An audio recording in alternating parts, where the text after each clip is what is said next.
کے مٹا دیے جانے کے قابل، لہذا اس کو ہمیشہ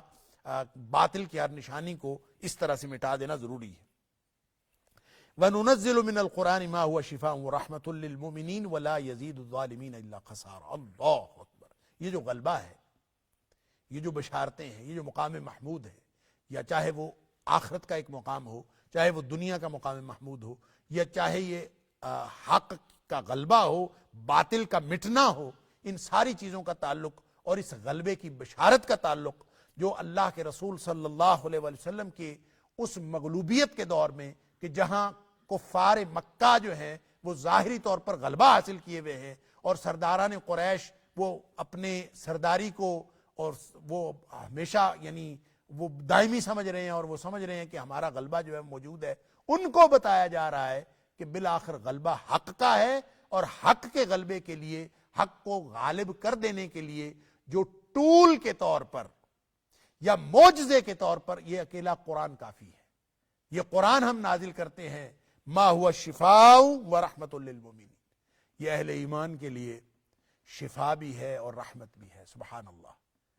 شفا کس چیز کے لیے؟ یہ شفا ہر روحانی اور جسمانی بیماری کے لیے۔ سبحان اللہ! اس کا اولین معنی تو یہی ہے، یہ قرآن شفا ہے کہ انسان ڈپریشن کا مریض ہو تو قرآن شفا ہے، یہ انسان کسی نفسیاتی مرض میں ہو تو قرآن شفا ہے، جہالت کا مرض ختم ہوتا ہے، انسان اگر جہالت کے مرض میں مبتلا ہو تو اس قرآن سے ختم ہوتا ہے، کفر کے مرض میں مبتلا ہو تو قرآن سے ختم ہوتا ہے، نفاق کے مرض میں مبتلا ہو تو قرآن سے ختم ہوتا ہے، شک کے مرض میں مبتلا ہو تو قرآن سے ختم ہوتا ہے، ریب اور جس کو کہتے ہیں تردد، انسان شک و شبے میں پڑا ہو، ایگنوسٹک کہ سمجھ نہیں آ رہی میں کیا، ہر طرح کی دہریت ہو تو اس کا علاج بھی قرآن ہے۔ جتنی روحانی بیماریاں ہو سکتی ہیں اور حتیٰ کہ معجزات کی تفہیم ہو، اور وہ تمام امور جو توحید پر دلالت کرتے ہیں ان کی تفہیم بھی اللہ تعالیٰ ہی عطا فرماتا ہے، اور اس کے عطا ہونے میں جو سب سے زیادہ جو چیز بنیادی کردار ادا کرتی ہے وہ اللہ کا قرآن۔ لہذا انسان کی سمجھ کام نہ کر رہی ہو، انسان کو اندھیروں میں اور جہالت کی گھٹا ٹوپ جو گہرائیاں ہیں اس میں انسان گھٹا ٹوپ اندھیروں میں اور گہرائیوں میں اور پستیوں میں انسان کہیں بھٹک رہا ہو تو وہ قرآن کی طرف آ جائے، قرآن اس کے لیے شفا ہے، پھا رکھ دیتا ہے، انسان کی جو ساری کی ساری جو باطنی اور روحانی بیماریاں وہ ختم ہو جاتی ہیں۔ یہ تو ایک معنی ہے، اور تمام مفسرین نے اس کا جو سب سے اولین معنی ہے وہ یہی لیا۔ لیکن اس کا دوسرا معنی ظاہری بیماریوں کے لیے بھی شفا ہے، جو جسمانی بیماریاں ہیں اس کے لیے بھی قرآن شفا ہے۔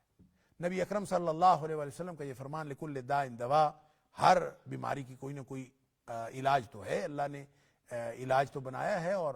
جو کوئی بیماری اللہ تعالیٰ نے ایسی نہیں پیدا کی جس کا کوئی علاج نہ ہو سوائے موت کے۔ موت ایک ایسی بیماری ہے جس کا کوئی علاج نہیں ہے، موت تو آنی ہے، تندرست لوگوں کو بھی آنی ہے اور بیمار لوگوں کو بھی آنی ہے، وگرنہ جو دنیا میں بیماریاں ہیں اللہ نے بیماری بھی پیدا کی ہے، ساتھ شفا بھی پیدا کی ہے۔ اور شفا کیا ہے؟ ظاہر ہے مادی چیزوں میں جو اللہ تعالیٰ نے حلال طیب چیزیں پیدا کی ہیں اور اس میں اللہ تعالیٰ نے مختلف قسم کی تاثیر رکھی ہے، اور ہر جو حلال چیز ہے وہ کوئی نہ کوئی اچھے اثرات انسانی جسم کے لیے رکھتی ہے، اور اس کے اندر کسی نہ کسی بیماری کا علاج ہے۔ اور پھر موسم کے اعتبار سے جو پھل آتے جاتے رہتے ہیں، کسی خاص موسم میں ایک خاص پھل آتا ہے، پھر دوسرے موسم میں نہیں ہوتا، کسی خاص علاقے میں پھل ہوتا ہے، کسی دوسرے علاقے میں نہیں ہوتا۔ یہ ساری کی ساری چیزیں اللہ کی حکمت سے تعلق رکھتی ہیں، اور ان کا تعلق انسانوں کے طبائع اور انسانوں کی جسمانی ضروریات کے ساتھ۔ لہذا جس طرح کی سچویشن میں انسانوں کی جو ضرورتیں ہیں، اللہ تعالیٰ جو حکیم بھی ہے اور علیم بھی ہے، اس نے انسانوں کی جسمانی ضرورتوں کے مطابق یہ سارا جو جسمانی اور طبی غذا کا اور طبی ماحول کا اہتمام کیا ہوا ہے جو انسان کی بیماریوں کا علاج ہے۔ اس میں پریکاشنری میئرز بھی ہیں، وہ ساری چیزیں اس کے اندر شامل ہیں، لیکن ان سب کے اوپر اللہ کا قرآن ہے۔ وَنُنَزِّلُ مِنَ الْقُرْآنِ مَا هُوَ شِفَاءٌ وَرَحْمَةٌ۔ سبحان اللہ! لہذا آپ سمجھ لیجئے اگر کوئی چیز جہاں اللہ کی پیدا کی ہوئی کوئی دوا وہ کوئی جسمانی بیماری کے لیے وہ کام کر سکتی ہے، مثال کے طور پر اگر کوئی زہر کا تریاق اللہ نے پیدا کیا ہے،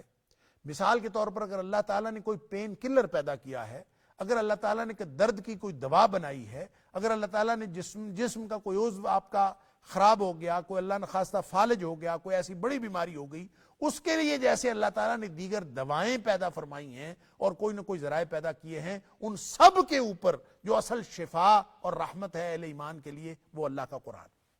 لہذا ہر وہ چیز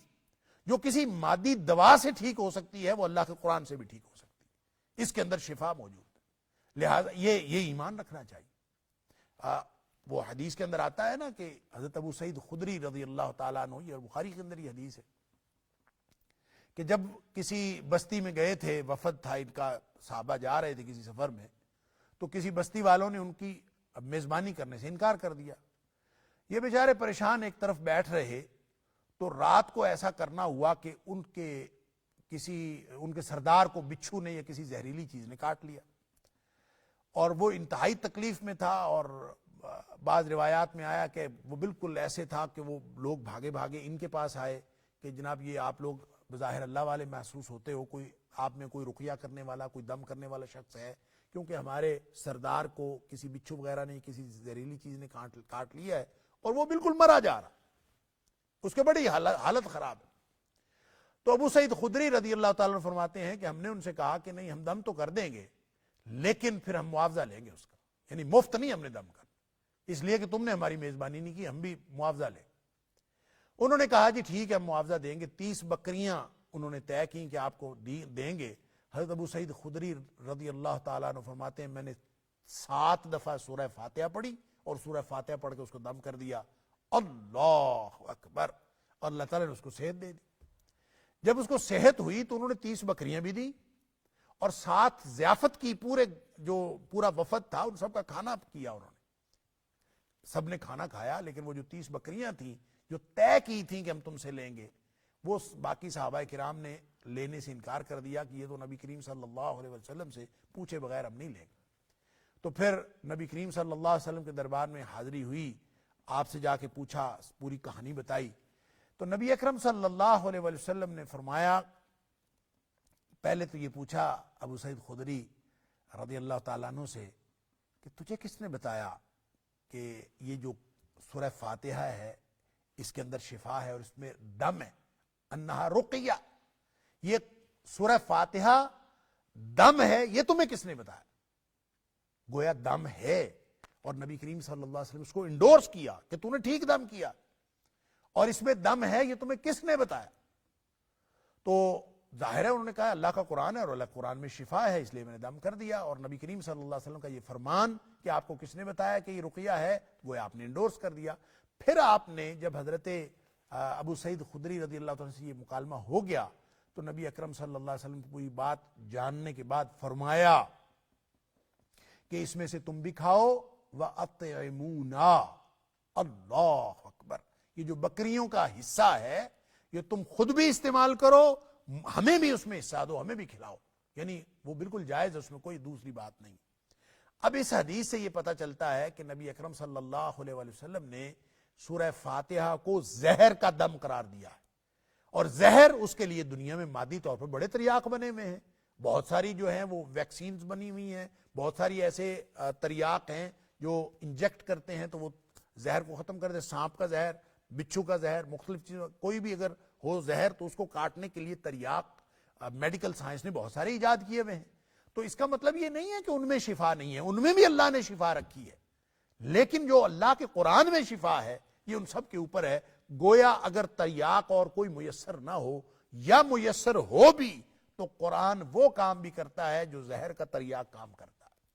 جو پین کلرز کام کرتے ہیں، قرآن بھی اگر پڑھا جائے تو یہ درد بھی ختم کر دیتا ہے، جسم کے درد بھی ختم ہوتے ہیں، جسمانی بیماریاں بھی ختم ہوتی ہیں. اور نبی اکرم صلی اللہ علیہ وسلم نے بے شمار دم بتائے اور کئی دعائیں آپ نے پڑھی، اور دعائیں آپ نے بطور دم، یہ معوذتین، یہ قرآن کی آخری 2 سورتیں، یہ بھی دم ہیں. اور حضرت عائشہ صدیقہ رضی اللہ تعالیٰ عنہ فرماتی ہیں کہ نبی اکرم صلی اللہ علیہ وسلم دم کیا کرتے تھے اپنے آپ کو، اور جب آپ کے مرض الموت میں آپ بالکل کمزور ہو گئے تو میں خود پڑھتی تھی اور نبی اکرم صلی اللہ علیہ وسلم پہ اوپر دم کرتی تھی، لیکن جسم کے اوپر جو ہاتھ پھیرتی تھی وہ نبی کریم صلی اللہ علیہ وسلم کا ہاتھ ہی آپ کے اوپر پھیرتی تھی، کیونکہ وہ زیادہ مبارک، وہ آپ کا مبارک ہاتھ تھا، اس لیے میں ان کا ہاتھ پھیرتی تھی. اور ویسے دم کرنے کا طریقہ جو نبی کریم صلی اللہ علیہ وسلم نے بتایا ہے کو یہ کہ ہاتھوں پہ پھونک مارو اور پھر اپنے جسم پر پھیر لو اور اپنے چہرے پہ پھیر لو, جس جگہ پہ درد ہے اس جگہ پھیر لو. اور یہ قرآن کا کوئی بھی حصہ پڑھ کے, کوئی بھی حصہ کسی بھی طریقے سے سلیکٹ کر کے, جیسے حضرت ابو سعید خدری رضی اللہ تعالیٰ عنہ نے یہ سلیکٹ کیا کہ انہوں نے 7 دفعہ, اب یہ بات نبی کریم صلی اللہ علیہ وسلم تو نہیں بتائی تھی کہ 7 دفعہ پڑھ کے دم کرنا ہے, انہوں نے خود کیا, نبی کریم صلی اللہ علیہ وسلم اس کو انڈورس کیا. ہاں ٹھیک ہے, بالکل ٹھیک کیا تم دم. تو آپ کوئی شخص 3 دفعہ پڑھ کے دم کر دے, کوئی 1 دفعہ پڑھ کے کر دے, کوئی 7 دفعہ پڑھ کے دم کر دے, لیکن یہ شفا ہے. اور نبی اکرم صلی اللہ علیہ وسلم کا فرمان ہے کہ اس میں شفا ہے. قرآن کہتا ہے پورا قرآن شفا ہے. اور اس شفا سے بعض لوگوں نے آیات سلیکٹ کی ہوتی ہیں, لفظ شفا والی آیات, اور وہ جہاں جہاں قرآن میں شفا کا لفظ آیا ہے وہ آیات شفا پڑھتے ہیں. بعض لوگوں نے آیات سحر اکٹھی کی ہوتی ہیں, جہاں جہاں قرآن میں سحر کا ذکر ہے, جادو کا, تو وہ جس شخص پر جادو کا خطرہ ہوتا ہے, کہ خدشہ ہوتا ہے کہ اس کے اوپر جادو ہوا ہے, تو اس کو اوپر دم کرنے کے لیے وہ آیات جس میں سحر کا ذکر ہے وہ دم کر دیتے ہیں. تو یہ اگرچہ سنت نہ بھی ہو اور نبی کریم صلی اللہ علیہ وآلہ وسلم سے ان آیات کی سلیکشن ثابت نہ بھی ہو, تو دم کے لیے یہ جائز ہے. ایک تو ان حدیث سے ثابت ہوتا ہے, اور دوسرا خود نبی کریم صلی اللہ علیہ وسلم کا فرمان ہے, سورہ یہ مسلم شریف کے اندر یہ حدیث ہے کہ جب نبی کریم صلی اللہ علیہ وسلم مدینہ طیبہ تشریف لے گئے تو لوگ اپنے اپنے دم نبی کریم صلی اللہ علیہ وسلم کو بتاتے تھے کہ ہم آپ کی تشریف آوری سے پہلے گویا لوگوں کو دم کیا کرتے تھے مختلف قسم کے, تو کیا ہم وہ کر لیں کہ نہ کر لیں. آپ نے فرمایا کہ آپ اپنے اپنے دم میرے اوپر پیش کرو, بتاؤ کون سا دم. یعنی اس میں اگر کوئی شرکیہ بات تھی اس میں سے ختم کروا دیتے تھے کہ یہ دم ٹھیک نہیں ہے, اس کو ٹھیک نہ کرو, اس کو نہ کرو, اس کو کرو, اس کو نہ کرو. یہ نبی اکرم صلی اللہ علیہ وسلم لوگوں کے دم جو وہ کرتے تھے, جو بھی پڑھ کے دم کرتے تھے, آپ ایک ایک کا دم سن کر یہ فیصلہ فرماتے جاتے تھے کہ یہ ٹھیک ہے, یہ غلط ہے, یہ ٹھیک ہے, یہ غلط ہے. میرے اوپر اپنے اپنے اعرضوا علیہ یا اعرضوا علیہ رقاکم, اپنے جو دم ہیں وہ میرے اوپر پیش کرو, مجھے پڑھ کے سناؤ کیا کیا دم کرتے. پھر آپ نے ایک بات کیٹاگوریکل سٹیٹمنٹ نبی اکرم صلی اللہ علیہ وسلم نے دی. آپ نے فرمایا کہ لا باس بالرقاء, کسی بھی دم میں کوئی حرج نہیں ہے, کسی بھی طرح کا دم, ما لم یکن فی شرک, جس میں شرک نہ ہو اس دم کو کرنے میں کوئی حرج نہیں. لہذا کوئی شخص دعاؤں کی ترتیب اپنی بنا لے, کوئی اس کی گنتی اپنی بنا لے, کوئی قرآن حکیم کی آیات سلیکٹ کر لے, آیات سلیکٹ کر کے اپنی طرز کی کے اسلوب سے, اپنے گنتی سے وہ اس کو پڑھے, تو یہ اگرچہ مسنون نہیں بھی ہوگا لیکن وہ نبی اکرم صلی اللہ علیہ وسلم کے فرمائے ہوئے اس ارشاد کے مطابق وہ جائز ہوگا, اور کوئی بھی شخص رقیہ کے طور پر اس کو دم کر سکتا ہے. امام قرطبی علیہ الرحمہ نے اور امام ابن جریر طبری نے, امام ابن کثیر علیہ الرحمہ نے بڑی تفصیل اس دم کے حوالے سے, قرآن شفا کے حوالے سے بہت سارے واقعات بھی لکھے ہیں. پھر اس میں امام قرطبی علیہ الرحمہ نے اور مختلف مفسرین نے یہ بحث بھی کی ہے کہ جس کو پڑھ کے دم کیا جا سکتا ہے اور اس پہ کوئی دوسری رائے نہیں ہے, تو کیا قرآن جو ہے وہ لکھ کے بھی کسی کے گلے میں لٹکایا جا سکتا ہے, جیسے تعویذ وغیرہ دیتے ہیں. تو اللہ کی پناہ میں آنا اس کے لیے تو دم ہے, رقیہ ہے. تو کوئی شخص اگر تعویذ وغیرہ لٹکا لیتا ہے تو اس کی کیا ضرورت ہے اور اس کی کیا حیثیت ہے. اور حدیث میں آتا ہے کہ نبی کریم صلی اللہ علیہ وسلم نے تمیمہ, تیولہ اور ان ساری چیزوں کو آپ نے شرک قرار دیا. تمیمہ تعویذ کو کہتے ہیں جو لٹکایا جائے, اور آپ نے یہ بھی فرمایا کہ اگر کوئی شخص تمیمہ یا تعویذ لٹکاتا ہے تو وہ اسی کے لیے وہی کافی ہو جاتا ہے, یعنی پھر اللہ تعالیٰ اسی کے سپرد اس کو کر دیتا ہے جس طرح کا بھی تعویذ ہو. تو ظاہر ہے کہ اگر تعویذ کے اوپر قرآن لکھا ہوا ہو تو پھر قرآن کے اوپر اس کا مطلب یہ ہوگا کہ اللہ تعالیٰ اس کو قرآن کے سپرد کر دیتا ہے. تو جو عام طور پہ اس دور میں شرکیہ, تمیمے اور تیولہ, جو اس طرح کے خاص طور پہ تیولہ تو وہ کہتے ہیں, تولہ بھی اس کو کہتے ہیں, اس کے مختلف یعنی قراتیں ہیں. تو اگر اس کو تولہ یا تیولہ جو ہے اس کے بارے میں یہ بھی کہا جاتا ہے کہ یہ خاص طور پر ایسا دم یا ایسا تعویذ دیا جاتا تھا جو خواتین جو ہیں وہ اپنے شوہر کو قابو کرنے کے لیے وہ اپنے گلے میں یا اپنے جسم کے ساتھ لٹکا لیتی تھیں یا باندھ لیتی تھیں، اور اس کو شرک قرار دیا ہے. اور اس طرح کا کوئی بھی تعویذ ہو تو اس کو وہ شرک ہوگا، نبی کریم صلی اللہ علیہ وسلم نے واضح طور پر فرما دیا. لیکن کیا وہ تعویذ جس کے اوپر قرآن لکھا ہوا ہو یا اللہ کے نام لکھے ہوئے ہوں اس کو بھی شرک قرار دیا جا سکتا ہے؟ ہرگز اس کو قرار نہیں دیا جا سکتا. زیادہ سے زیادہ آپ یہ کہہ سکتے ہیں کہ جو جس پر اللہ کا قرآن لکھا ہوا ہے اور قرآن لکھ کے کسی کے گلے میں لٹکا لینا، یہ مسنون طریقہ نہیں ہے. لیکن اس کو آپ شرک بہرحال نہیں کہہ سکتے کہ اگر نبی کریم صلی اللہ علیہ وسلم کے فرمان کے مطابق لٹکائے ہوئے تعویذ کے سپرد اللہ تعالیٰ اس کو کر دیتا ہے، تو جس نے قرآن لکھا ہے تو قرآن کے سپرد اگر اللہ تعالیٰ اس کو کر دے تو قرآن اللہ کی صفات میں سے ایک صفت ہے، تو گویا اللہ ہی کے سپرد انسان ہوتا ہے، لہذا اس میں شرک والا کوئی شائبہ نہیں. اور اسی طرح امام قرطبی علیہ الرحمہ نے بہت سارے واقعات بھی صحابہ کرام کے اور تابعین کے لکھے ہیں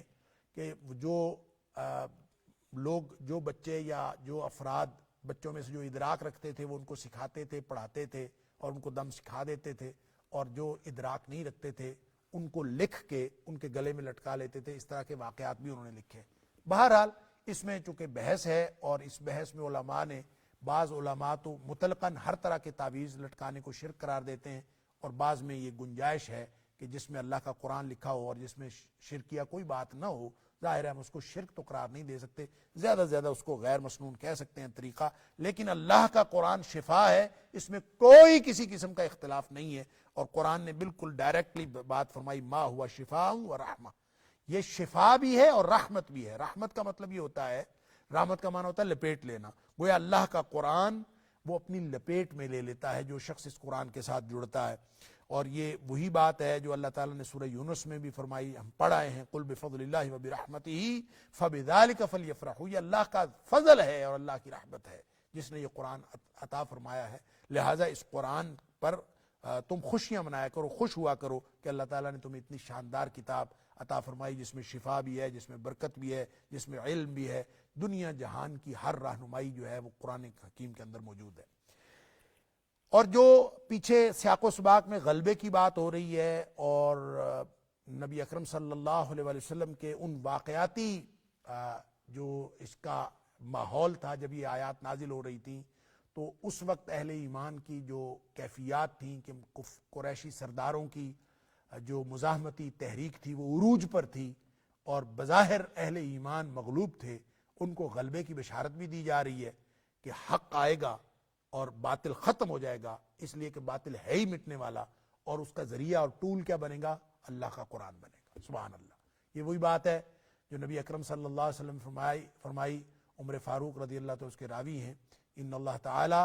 یرفع بہذا الکتاب اقواما، اللہ تعالیٰ بہت ساری قوموں کو اس کتاب کے ذریعے سے عروج نصیب کرتا ہے. وَيَدَعُ بِهِ آخَرِينَ، بہت ساری قومیں زوال کا شکار ہو جاتی ہیں اسی قرآن کی وجہ سے. لہٰذا غلبہ کے لیے اور بطور معجزہ یہ قرآن کافی ہے، اور قرآن کے ذریعے سے ہی اللہ تعالیٰ غلبہ عطا فرمائے گا. وَلَا يَزِيدُ الظَّالِمِينَ إِلَّا خَسَارًا، البتہ جو ظالم ہیں ان کو قرآن سے کوئی فائدہ نہیں ہوتا. اب قرآن سراسر رحمت ہے، قرآن سراسر شفا ہے، لیکن ظالموں کے لیے سوائے خسارے کے اور کچھ نہیں. اللہ اکبر. یعنی ولا یزید الظالمین، یہ ظالموں کو کسی چیز کا اضافہ نہیں کرتا الا خسارہ، بلکہ ان کے نقصان میں، ان کے خسارے میں اضافہ کرتا. اب قرآن کوئی نعوذ باللہ من ذالک خسارے کی کتاب ہے؟ خسارے کی کتاب نہیں ہے. یہ کتاب ہدایت ہے، کتاب برکت ہے، کتاب شفا ہے، کتاب رحمت ہے. لیکن یہ ان کے لیے، ان کفار کے لیے جو نہیں مانتے، جو قرآن کو قرآن کا حق نہیں دیتے، ظالم ہیں، اللہ کو اللہ کا حق نہیں دیتے، شرک کرتے ہیں، نبی اکرم صلی اللہ علیہ وسلم کو، نبی اکرم صلی اللہ علیہ وسلم کا حق نہیں دیتے، وہ اور لوگوں کی اطاعت و اتباع کرتے ہیں، جو قرآن کو قرآن کا حق نہیں دیتے اور نظریات کے پیچھے بھاگے پھرتے ہیں، وہ ظالم ہیں. اور ظالموں کو اللہ تعالیٰ اس قرآن کے ذریعے سے بھی سوائے خسارے کے اور کچھ نہیں دیتا. یہ وہی بات ہے جو اللہ تعالیٰ نے سورہ مائدہ کے اندر بھی فرمائی، جو ہم پڑھائے ہیں. یہاں اللہ تعالیٰ نے ریپیٹڈلی، یعنی 2 دفعہ یہ فقرہ ارشاد فرمایا، اللہ وَلَا يَزِيدَنَّ مَا أُنزِلَ إِلَيْكَ مِن رَبِّكَ وَلَا يَزِيدَنَّ كَثِيرًا مِّنْهُمْ مَا أُنزِلَ إِلَيْكَ مِن رَبِّكَ طُغْيَانًا وَكُفْرًا. اللہ اکبر. کہ یہ قرآن جو ہے ان کافروں کی اکثریت کو، یعنی جو قرآن آپ کے اوپر اے حبیب صلی اللہ علیہ وسلم اللہ کی طرف نازل کیا جا رہا ہے، وَلَا يَزِيدَنَّ، یہ لازماً اضافہ کرے گا، کثیرا منہم، ان میں سے اکثریت کو، ان کافروں میں سے اکثریت کو کس چیز میں اضافہ کرے گا؟ طغیانا و کفرا، ان کی سرکشی میں اور ان کے کفر میں اضافہ کرے گا۔ یہاں فرمایا وَلَا يَزِيدُ الظَّالِمِينَ إِلَّا خَسَارًا، کہ کافروں کو، ظالموں کو سوائے خسارے کے اور کوئی چیز، کسی چیز میں اضافہ نہیں ہوتا۔ یعنی قرآن جو اہل ایمان کے لیے رحمت ہے، اہل ایمان کے لیے فضل ہے، اہل ایمان کے لیے شفا ہے، اہل ایمان کے لیے ہدایت ہے، اور اہل ایمان کے لیے برکت ہی برکت، فائدہ ہی فائدہ ہے، لیکن یہ اہل کفر کے لیے، اہل شرک کے لیے، ان کے لیے خسارہ ہی خسارہ ہے، اور ان کا طغیان بڑھتا ہے، ان کی سرکشی بڑھتی ہے، اور ان کا خسارہ بڑھتا ہے، اللہ اکبر، ان کا کفر بڑھتا ہے۔ گویا قرآن سے فائدہ لینے کے لیے، قرآن سے برکتوں کے حصول کے لیے، قرآن سے ہدایت کے حصول کے لیے انسان کو اپنا باطن صاف کرنا چاہیے، اپنی فکری تجرید کرنی چاہیے، مجرد، بالکل پچھلے خیالات کو چھوڑ کر اور بالکل خالی ذہن ہو کر اللہ کے قرآن کے ساتھ جڑنا چاہیے، تاکہ پچھلی وابستگیاں اس کے خسارے میں اضافے کا باعث نہ بنے، بلکہ وہ جتنا زیادہ اپنی سابقہ وابستگیوں سے منقطع ہو کے قرآن کے ساتھ جڑے گا، اتنا زیادہ اس کے لیے رحمت اور اس کے لیے شفا ہوگا۔ وَإِذَا أَنْعَمْنَا عَلَى الْإِنسَانِ أَعْرَضَ وَنَأَىٰ بِجَانِبِهِ وَإِذَا مَسَّهُ الشَّرُّ كَانَ يَئُوسًا، اور جب ہم اس کو انعامات دیتے ہیں، اللہ اکبر، یعنی وَإِذَا أَنْعَمْنَا عَلَى الْإِنسَانِ، انسان کی جو عمومی فطرت ہے اس کے بارے میں فرمایا کہ جب بھی ہم انسان کو کوئی انعام عطا فرماتے ہیں، اعرض، تو یہ منہ پھیر لیتا ہے، وَنَأَىٰ بِجَانِبِهِ، اور اپنے پہلو کو دور کر لیتا ہے، یعنی پہلو پھیر لیتا ہے۔ وَإِذَا مَسَّهُ الشَّرُّ، جب تو اس کو انعامات ہوتے ہیں اور بالکل خوشحالی ہوتی ہے، پھر تو یہ جناب پہلو پھیر لیتا ہے اور منہ پھیر لیتا ہے، اور اس کو تو یہ تو کسی کی بات ہی نہیں سنتا۔ وَإِذَا مَسَّهُ الشَّرُّ، اور جب اس کو کوئی برائی پہنچے، کانا یئوسا، تو یہ انتہائی مایوس اور نا امید ہو جاتا۔ اب مسئلہ یہ ہے کہ یہ انسان کی فطرت، یہ مضمون قرآن میں کئی جگہ پہ بیان ہوا ہے، اور یہ اس میں انسان کی یہ فطرت بیان ہوئی ہے کہ اس کو شر پہنچے تو یہ مایوس اور نا امید ہوتا ہے، اور اگر اس کو جب نعمتیں ملتی ہیں تو یہ اتراتا ہے، اور یہ خاص قسم کی کیفیت میں یہ اللہ کے احکام سے، نبی صلی اللہ علیہ وسلم کے احکام سے اور ہر طرح کے اصولوں سے انحراف کرتا ہے، اور حتیٰ کہ انسانیت کے اصولوں میں کوئی ملحوظ نہیں رکھتا، اور یہ بالکل عجیب قسم کا انسان بن جاتا ہے جب اس کو خوشحالی ملتی ہے، اور جب اس کو کوئی شر پہنچتا ہے، تنگ دستی آتی ہے، تو یہ اس کے حالات جو ہیں وہ بالکل اور طرح کے ہو جاتے ہیں، مایوس اور ڈپریس ہو جاتا ہے۔ یہ مضمون میں نے عرض کیا کہ قرآن میں کئی جگہ پہ ہے، اور یہ انسان کی فطرت ہے، اور لیکن یہ انسان کی ان انسانوں کی فطرت نہیں ہے جن کو اللہ نے سلیم الفطرت بنایا۔ یہ سلیم الفطرت انسانوں کی فطرت نہیں ہے، یہ ان لوگوں کی فطرت ہے جن کی فطرت بگڑی ہوئی ہے۔ بگڑی ہوئی فطرت کے لوگ اس طرح کرتے ہیں، کیونکہ اس کا اظہار اللہ کریم نے اس حقیقت کی وضاحت اللہ تعالیٰ نے سورہ ہود میں فرما دی۔ سورہ ہود کی آیت نمبر 9 سے 11 تک یہی مضمون بیان ہوا ہے، اور انسان کی اسی فطرت کا ذکر ہے، اور وہاں اللہ تعالیٰ نے آیت نمبر 11 کے اندر استثناء کے طور پر اہل ایمان کا ذکر کیا ہے کہ یہ کیفیت اہل ایمان کی نہیں ہوتی، الا الذین صبروا وعملوا الصالحات، جو صبر کرنے والے ہوتے ہیں اور جو نیک عمل کرنے والے ہوتے ہیں، اولئک لہم مغفرۃ واجر کبیر، ان کے لیے تو اللہ کی طرف سے مغفرت ہے اور بہت بڑا اجر ہے۔ گویا وہ اجر لے لیتے ہیں تنگ دستی میں بھی، اور وہ اجر لے لیتے ہیں خوشحالی میں بھی۔ تو اہل ایمان کی یہ فطرت نہیں ہوتی، اللہ تعالیٰ نے اس کو مستثنیٰ قرار دیا ہے۔ تو اس کو عمومی طور پر ہر انسان کی فطرت نہیں کہنا چاہیے کہ جب بھی اس کے پاس خوشحالی آتی ہے تو وہ اترانا شروع کر دیتا ہے، اور وہ بگڑنا شروع ہو جاتا ہے، اور وہ پہلو بچانا شروع کر دیتا ہے، اور وہ شریعت سے بھی دور ہو جاتا ہے، انسانیت سے بھی دور ہو جاتا ہے۔ یہ ہر انسان ایسا نہیں ہوتا۔ جس انسان کی فطرت بگڑی، یعنی گویا یہ کافروں کی بات ہے، منافقوں کی بات ہے، مشرکوں کی بات ہے۔ جو اللہ والے ہیں، الا الذین صبروا وعملوا الصالحات، جو لوگ صبر کرنے والے ہیں، جن کو اللہ تعالیٰ نے صبر کی توفیق دی ہے، اور جو لوگ نیک عمل کرنے والے ہیں، یعنی اہل ایمان، لہم اولئک لہم مغفرۃ واجر کبیر، ان کے لیے تو مغفرت ہے اور بہت بڑا اجر ہے۔ نبی اکرم صلی اللہ علیہ وسلم نے فرمایا مومن کا معاملہ بڑا عجیب ہے کہ وہ عجبا لامر المومن، مومن کا معاملہ بڑا عجیب ہے، اس کو خوشحالی آئے تو بھی اللہ سے اجر لے لیتا ہے، اور اس کو تنگ دستی آئے تو بھی اللہ سے اجر لے لیتا ہے۔ خوشحالی آتی ہے تو شکر کرتا ہے، اللہ سے اجر لے لیتا ہے، اور جب اس کے اوپر کوئی تنگ دستی آتی ہے تو وہ صبر کرتا ہے اور اللہ کے سامنے عاجزی کرتا ہے تو بھی اللہ سے اجر لے لیتا ہے۔ لیکن کافر اور منافق وہ خوشحالی میں بھی گناہ لیتا ہے، اتراتا ہے، فخر کرتا ہے اور اللہ کے حکموں کی نافرمانی کرتا ہے، اور وہ جب اس کے اوپر کوئی تنگ دستی آتی ہے تو مایوس ہوتا ہے، نا امید ہو جاتا ہے، بے صبری کرتا ہے، واویلا مچاتا ہے، تو اس میں بھی گناہ لے لیتا ہے۔ لہٰذا یہ جو فطرت ہے انسان کی جو بیان کی، وَإِذَا أَنْعَمْنَا عَلَى الْإِنسَانِ أَعْرَضَ وَنَأَىٰ بِجَانِبِهِ، کہ جب ہم انسان کے اوپر کوئی خوشحالی، کوئی انعامات کرتے ہیں تو وہ منہ پھیرنا شروع کر دیتا ہے، اپنا پہلو دور کر دیتا ہے۔ تو یہ ہر انسان کی فطرت نہیں ہے، بلکہ کافر اور منافق اور مشرک کی پہچان ہے۔ وَإِذَا مَسَّهُ الشَّرُّ كَانَ يَئُوسًا، اور برائی پہنچتی ہے تو انتہائی ڈپریس ہو جاتا ہے۔ اور جن کو اللہ تعالیٰ نے ایمان کی دولت عطا فرمائی ہے اور پھر وہ صبر کرتے ہیں، صبر کا مطلب ڈٹے رہنا، ہر معاملے میں اللہ کے احکام، اللہ کے رسول صلی اللہ علیہ وسلم کے احکام ماننے ہیں، یہ صبر ہے، اور ہر گناہ کی بات سے بچنا ہے، اللہ اور اس کے رسول صلی اللہ علیہ وسلم کی معصیت سے، نافرمانی سے بچنا ہے، یہ بھی صبر ہے۔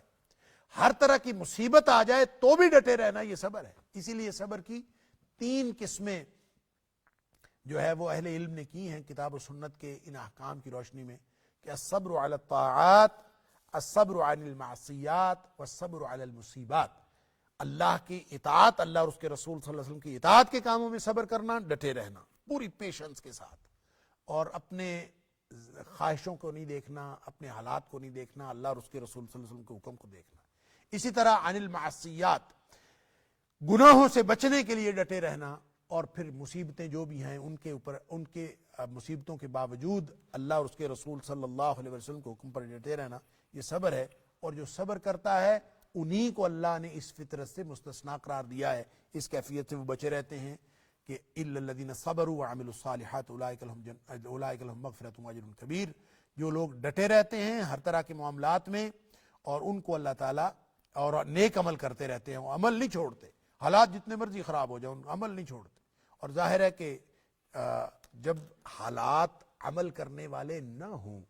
ناسازگار حالات ہوں، مصیبتیں زیادہ ہوں، پریشانیاں زیادہ ہوں، تو اس وقت اللہ کی نافرمانی، اللہ اور اس کے رسول صلی اللہ علیہ وسلم کی نافرمانی سے بچنا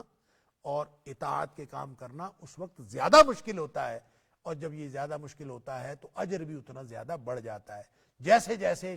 مشکلات آتی ہیں صبر کے مقامات بڑھتے ہیں، صبر کے مواقع بڑھتے ہیں، اور جب صبر کے مواقع بڑھتے ہیں تو اجر بھی ساتھ ساتھ بڑھتا جاتا ہے۔ یہ تو کافر اور منافق ہیں کہ حالات کے ساتھ وہ گرتے پڑتے، حالات اچھے ہوئے تو وہ بھی اچھے ہو گئے اور اترانا شروع کر دیا، حالات برے ہوئے تو مایوس ہو گئے۔ مومن کے معاملات ایک جیسے رہتے ہیں، سبحان اللہ۔ اس کے حالات جیسے مرضی خراب ہوں، جتنے مرضی اچھے ہوں، وہ اپنی اطاعت کے کاموں کو نہیں بھولتا۔ اور نبی اکرم صلی اللہ علیہ وسلم کا وہ فرمان جو میں اکثر عرض کرتا ہوں، وہ شاید ہمارے دور کے لیے ہے یا اس کے بعد اس سے بھی سخت ترین دور آنے والا ہے، کہ جب عمل کرنا دین پر مشکل تر ہوتا چلا جا رہا ہے، اس میں اللہ نے خوشخبریاں دی، اللہ کے رسول صلی اللہ علیہ وسلم نے خوشخبریاں دی، اور اہل ایمان کے لیے ہمیشہ اولئک لہم مغفرۃ واجر کبیر، جو صبر کرتے ہیں، ڈٹے رہتے ہیں، ان کے لیے تو اجر ہے بہت بڑا۔ کتنا اجر؟ آپ نے فرمایا، صحابہ کرام بیٹھے تھے، آپ نے فرمایا کہ تمہارے بعد ایک دور آنے والا ہے جو ہے ہی صبر کا دور، ان من ورائکم ایام الصبر، تمہارے بعد صبر کے دن آنے والے۔ یہ مطلب کہ صبح و شام صبر کے مواقع زیادہ ہوں گے، ڈٹے رہنے کا موقع ہوگا۔ اور ساتھ فرمایا والصبر فیہن کقبض علی الجمر،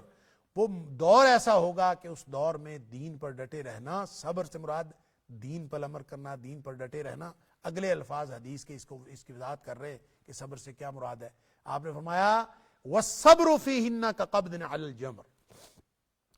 وہ دور اتنا مشکل ہوگا کہ وہاں دین پر ڈٹے رہنا اتنا مشکل ہوگا کہ جیسے آگ کا انگارہ ہاتھ میں پکڑنا مشکل ہے۔ انگارہ ہاتھ میں ہو آگ کا، انسان کو بھلا چین آتا ہے، لہذا مشکل سے مشکل تر دور آتا چلا جا رہا ہے، اور ایسا دور ہوگا کہ دینداروں کو دین پر عمل کرنا انتہائی مشکل ہو جائے